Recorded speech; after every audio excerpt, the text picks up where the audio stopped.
We are going to look at the DNS. DNS is basically domain name system. We all of know that when human are the good at the remembering name like google.com or facebook.com, but computer is not same like the human. Computer, they are terrible at the names.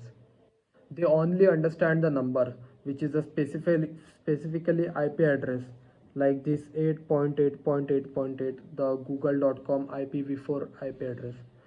So when you type a website name, how does your computer know which server to talk to? It uses the system which is called the DNS. And today we are going to trace, and today we are going to trace the exact part, the exact path how your request takes across the world to find the IP address. So what is the basically this path?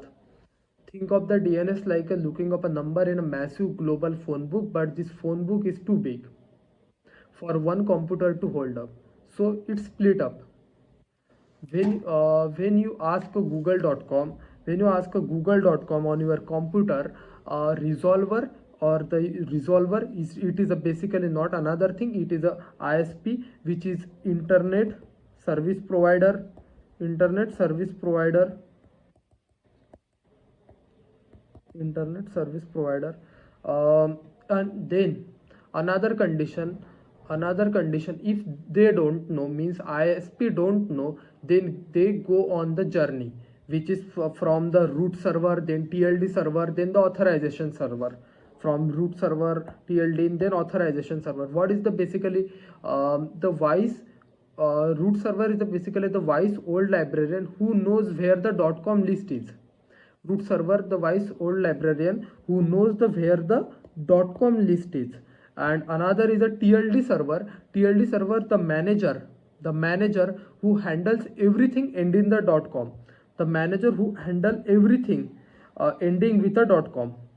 And the authorization server, there is something URL, you can check that the URL, there is filtering is happen, some sources also given, some pagination also happen. So this like that, the specific server that actually has the IP address, the specific server. So here is the basically scary part. By default, DNS query are the unencrypted, like the HTTP. Even if we use the VPN, virtual private network, or the HTTPS for the website, your ISP or the hacker on the Wi-Fi can steal which website you are asking for. So basically, this is also known as the DNS leaking. There is one example. Suppose if I know you look up the Bank of America's IP address, I know your bank there. So stop trusting the browser's magic. Let's do this manually in the terminal using a tool called Dick.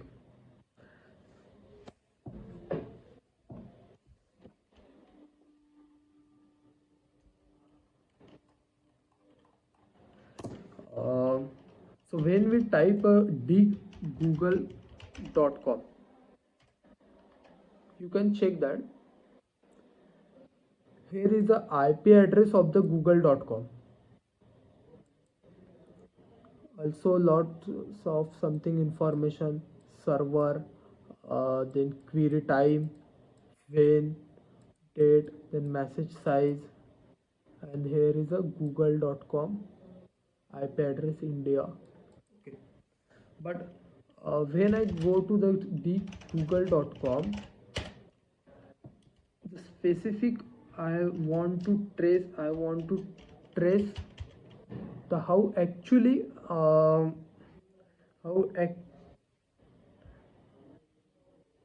actually authorization is happen from the journey root server, TLD server, and the another is the authorization server. Trace it. You can check that initially there is a root server which is a .com, then com.com, then dot, initially dot, which is a root server, another is a .com,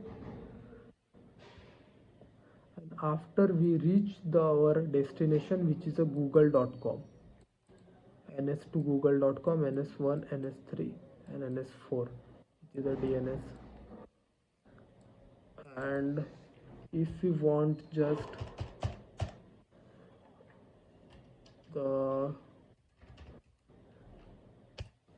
IP address of the google.com, here is the IP address of the google.com.